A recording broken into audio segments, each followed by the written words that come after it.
बिस्मिल्लाहिर्रहमानिर्रहीम अस्सलामुअलैकुम। Public service commission exam की लेक्चर सीरीज़ का हमने जो है वो आगाज़ किया हुआ है। टेस्ट नंबर 4 के साथ हम फिर से हाजिर हैं और जनरल साइंस जो है वो हमारा सब्जेक्ट चल रहा है। स्टार्ट करने से पहले आप सबसे रिक्वेस्ट है कि बेल आइकन को प्रेस करना बिल्कुल ना भूलें, लाइक करें, शेयर करें और वीडियो को लास्ट में देखें। चलें स्टार्ट करते हैं। Which part of the camera is analogue to the retina in the human eye. हमारी जो इंसानी आँख है उसके अंदर एक पार्ट होता है रेटिना, ठीक है। तो उन्होंने उसका कंपैरिजन ड्रॉ किया है कैमरा के साथ कि कैमरा का कौन सा ऐसा हिस्सा है जो कि उस रेटिना के जैसा एनालॉग आप ये कह लो कि उस जैसा मुशाबत रखता है, मुशाबा है। तो वो हमारे पास इसमें है लेंस आता है, या फिर वो हमारे पास अपर्चर है, या फिर वो हमारे पास जो है वो फिल्म है। And the last one is shutter. तो इसका राइट आंसर है हमारे पास फिल्म। आगे मूव करते हैं। TV transmission can not cover a large area because TV transmission जो है वो एक वेरी लार्ज एरिया को कवर नहीं करती। क्योंकि strength of TV waves is very limited, या फिर हमारे पास the air is not a good conductor of light and sound waves, या फिर हमारे पास picture can not be transmitted clearly after a specific distance, या फिर हमारे पास shape of the earth is spherical. Spherical से मुराद जो है वो राउंड। आगे तो इसका राइट आंसर हुआ हमारे पास shape of the earth is spherical. Shape जो है हमारी ज़मीन की वो स्फेरिकल है, इसकी वजह से जो टीवी ट्रांसमिशन है वो लार्ज एरिया को कवर नहीं करती। आगे मूव करते हैं। Water is a highly effective coolant for a car engine because water जो है वो हाईली इफेक्टिव कूलेंट इंजन है कार इंजन के लिए। क्यों? हाईली इफेक्टिव कूलेंट से मुराद क्या है कि ये कूलिंग इफेक्ट प्रोवाइड करता है। आपने अक्सर देखा होगा कि जब भी गाड़ी जो है वो गर्म हो जाती है तो उसके लिए आपके जो भाई वगैरह हैं वो उसके अंदर जो है वो पानी ऐड कर देते हैं। अक्सर ऐसा होता है ताकि इंजन जो है वो उसका टेम्परेचर जो है वो डिक्रीज़ हो जाए, ठीक है। तो उसमें क्या होता है, मतलब उसको जो है वो उसकी गर्मी जो है वो डिक्रीज़ हो जाए। तो उसमें जो हमारे पास ऑप्शन है वो है water is a good conductor of heat, या फिर हमारे पास है water boys at a comparatively high temperature, या फिर हमारे पास है water has very high specific heat capacity, या फिर हमारे पास है evaporation of water produces lot of cooling. तो इसका जो हमारे पास राइट आंसर है वो है हमारे पास water has very high specific heat capacity. आगे मूव करते हैं। The theory of expanding universe was first propounded by. जो थेरी है हमारे पास एक्सपेंडिंग यूनिवर्स की वो किसने प्रोपाउंड की थी? वो हमारे पास हबल हैं, या फिर उन्होंने जो है वो गैलीलियो ने की थी, या फिर हमारे पास जो है वो न्यूटन ने की थी, या फिर हमारे पास जो है वो आइंस्टाइन ने की थी। तो हमारे पास जो राइट आंसर है वो है हमारे पास हबल ने basically theory of expanding universe जो है वो प्रोपाउंड की थी सबसे पहले। नेक्स्ट वन है the dominant phase of life cycle in this organism is haploid. इसमें से कौन सा ऐसा ऑर्गेनिज्म है जो भी मैं बताऊंगी उसकी जो डोमिनेंट फेज़ है उसकी लाइफ साइकिल का वो हैप्लॉइड है। तो वो हमारे पास जो है वो मॉसिस है, या फिर हमारे पास वो बैक्टीरिया है, या फिर वो हमारे पास जो है वो प्रोटोजोआ हैं, या फिर वो हमारे पास जो है वो इनमें से कोई भी नहीं है। तो हमारे पास जो इसका राइट आंसर है वो है मॉसिस। आगे मूव करते हैं अपने नेक्स्ट MCQs की तरफ। The earth is divided into major plates और वेरियस साइजेस। हमारी जो ज़मीन है वो 15 मेजर प्लेट्स के अंदर जो है वो डिफरेंट साइजेस के हिसाब से जो है वो एडजस्ट हुई हुई हैं। तो उसमें जो है वो हमारे पास कौन सा हिस्सा है? अब बेसिकली होता क्या है कि कुदरती तौर पर अल्लाह ताला की तरफ से हमारी ज़मीन के अंदर जो है वो टेक्टोनिक प्लेट्स जो हैं वो लगी हुई हैं। टेक्टोनिक प्लेट्स बेसिकली वो प्लेट्स होती हैं जिनका कनेक्शन आपकी जो है वो अर्थक्वेक के साथ होता है, आपके ज़लज़लों के साथ होता है। अब होता क्या है कि वो जो कुदरती प्लेट्स हैं वो अल्लाह ताला ने फ़िट की हुई हैं और वो बिल्कुल एक पज़ल की तरह आपस में जो है वो एक दूसरे के धंसी हुई हैं। अब होता क्या है कि जब टेम्परेचर वगैरह जो है वो राइज़ करे या किसी भी वजह से क्या होगा कि वो टेक्टोनिक प्लेट्स हैं वो अपनी जो है वो एक्सपेंड हो जाएँ, या वो अपना साइज़ जो है वो मतलब ज़्यादा कर लें, या फिर वो एक दूसरे का साथ छोड़ दें, तो उससे जो है वो अर्थक्वेक्स आ जाते हैं। तो इसी तरह वो जो लेयर्स हैं वो कहाँ पाई जाती हैं? वो मीज़ोस्फेयर में होती हैं, या फिर वो हमारे पास लिथोस्फेयर में होती हैं, या फिर वो हमारे पास स्ट्रेटोस्फेयर में होती हैं, या फिर वो हमारे पास इनमें से किसी में भी नहीं होती। मीज़ो और स्ट्रेटो ये दोनों लेयर्स हैं एटमॉस्फेयर की। तो हमारे पास ऑप्शन बचता है लिथोस्फेयर। ये हमारे पास इसका राइट आंसर है। कैसे? कि हमारे पास जो अर्थ है वो हमारे पास लिथोस्फेयर जो है वो हमारी डिवाइड हुई है 15 मेजर प्लेट्स में वेरियस साइजेस के अंदर। इसमें हम ओशियानिक क्रस्ट को पढ़ते हैं और इसमें हम कॉन्टिनेंटल क्रस्ट को पढ़ते हैं। नेक्स्ट मूव करते हैं, Geiger Muller counters are use to detect. Geiger Muller counter, भाई जिन्होंने जो फिज़िक्स पढ़ी हुई है ना उनके लिए तो बहुत आसान है, क्लियर हो गया होगा उनको कि गीगर मोलर काउंटर एक्चुअली में क्या होता है। तो ये हमारे पास बेसिकली एक ऐसा इंस्ट्रूमेंट है जो कि डिटेक्ट करता है किस चीज़ को, फोटॉन्स को, या फिर हमारे पास जो है वो प्रोटॉन्स को, या फिर वो हमारे पास करता है न्यूट्रॉन्स को, या फिर लास्ट वन है हमारे पास इनमें से कोई भी नहीं। तो हमारे पास जो राइट आंसर है वो है प्रोटॉन्स। आगे मूव करते हैं, which of these is not a region of the spinal cord. Spinal cord का इसमें से कौन सा रीजन नहीं है।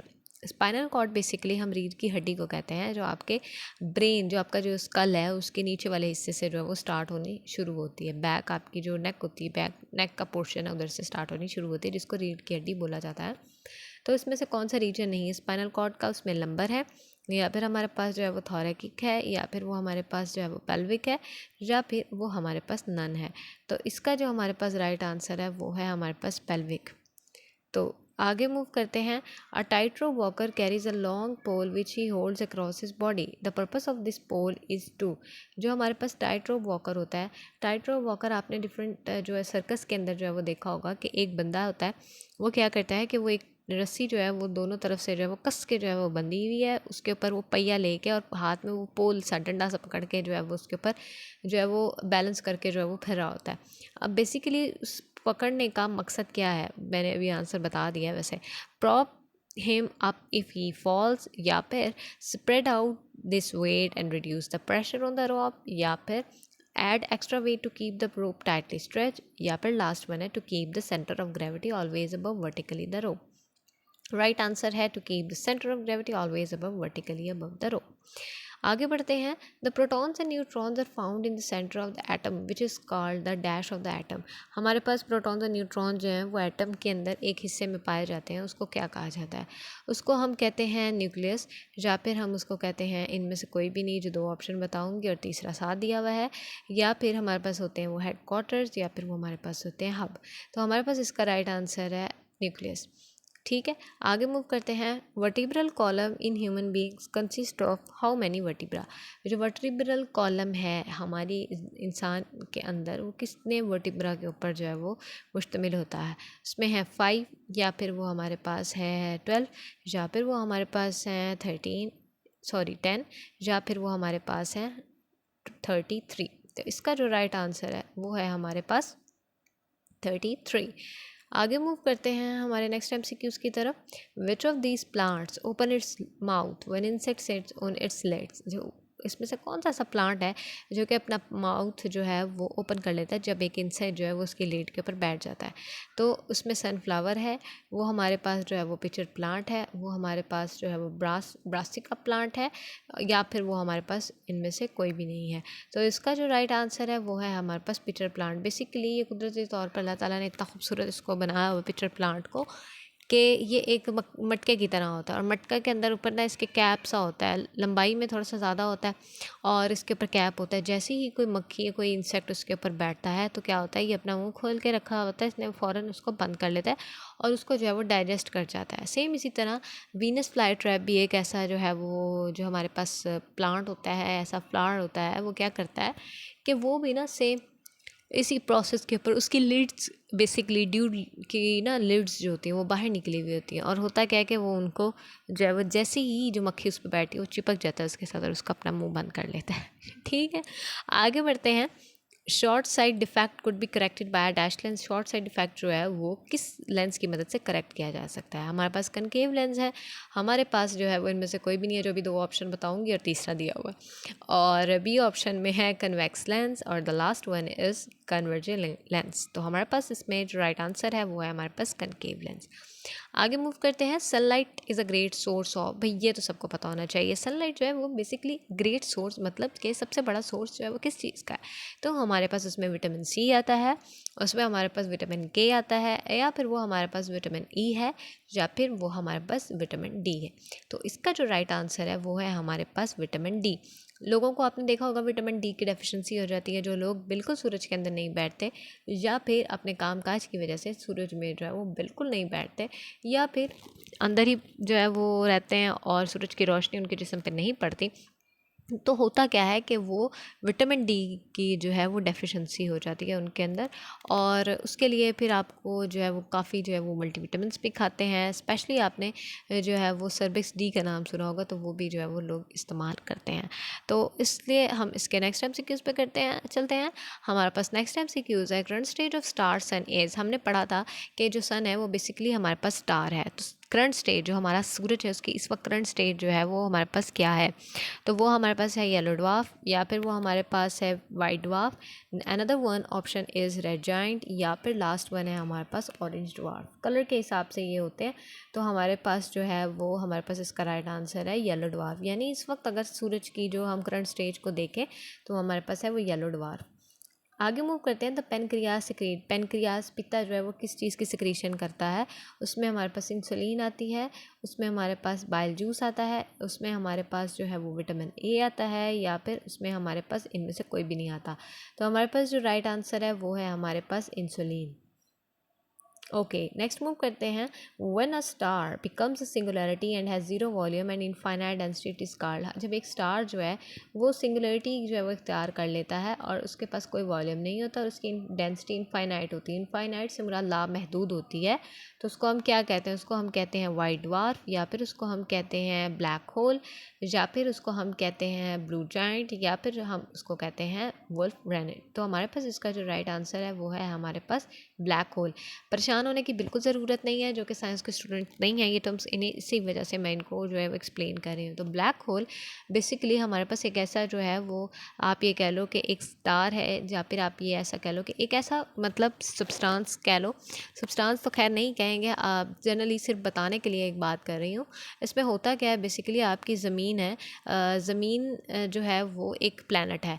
सेम इसी तरह डिफरेंट हमने कैलेस्ट्रियल बॉडीज़ के बारे में बात की, तो ये भी एक ऐसी बॉडी होती है, बॉडी है हमारे जो है मिल्की वे गैलेक्सी उसके अंदर, कि ब्लैक होल जो है वो बेसिकली इसके अंदर जो डेंसिटी होती है वो बहुत ज़्यादा इनफाइनाइट होती है। इसके अंदर जो ग्रेविटेशनल फोर्स होती है, जो हमारे पास कशिश सक्ल है, फोर्स ऑफ अट्रैक्शन जो है वो बहुत ज़्यादा होती है, कि इसके आसपास जो भी मीडियम जाता है तो वो हमारे पास इसके पास वापस नहीं आता, वो अंदर चला जाता है। सेम इसी तरह जिस तरह आपने भंवर के बारे में या फिर ये जो वावरोला होते हैं उनके बारे में सुना है, तो इसके अंदर जो भी चीज़ चली जाएगी वो फिर वापस नहीं आती।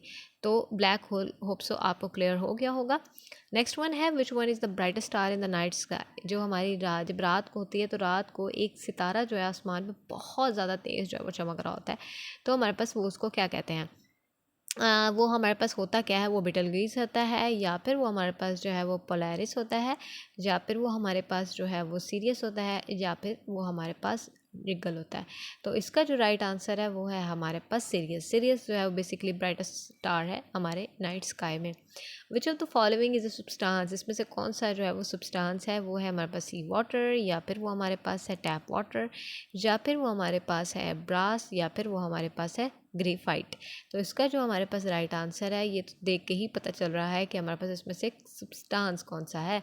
तो हमारे पास इसमें जो सब्सटेंस है वो है हमारे पास ग्रेफाइट। होप सो यहाँ तक सबको क्लियर हो गया होगा। All of the following are electromagnetic radiations except, हमारे पास तमाम की तमाम जो है रेडिएशंस जो है वो इलेक्ट्रोमैग्नेटिक हैं, सिवाय हमारे पास पहले ऑप्शन में रेड लाइट आ गया है, दूसरे ऑप्शन में हमारे पास एक्स रेज हैं, थर्ड वन हमारे पास साउंड वेव्स हैं, और लास्ट वन हमारे पास जो है वो फोटॉन्स हैं। तो हमारे पास इसका जो राइट आंसर है वो है हमारे पास साउंड वेव्स। होप सो आज का लेक्चर आप लोगों को क्लियर हो गया होगा। प्रिपरेशन के लिए गिवन नंबर पे कांटेक्ट कर सकते हैं। गर्ल्स का फ्री ऑफ कॉस्ट 2 मंथ्स का सेशन भी चल रहा है। ओके, होप सो यहाँ तक समझ आ गई होगी। जो चैनल पे न्यू थे वो सब्सक्राइब करना बिल्कुल ना भूलें, वीडियो को लास्ट तक लाजमी देखा करें, और लाइक शेयर और कमेंट लाजमी किया करें, ताकि मुझे पता चल सके कि जो आपको सब कुछ क्लियर हो रहा है या नहीं हो रहा। तब तक के लिए, जब तक हम नेक्स्ट उसके सेशन में आपको मिलते हैं, तब तक के लिए अल्लाह हाफिज़।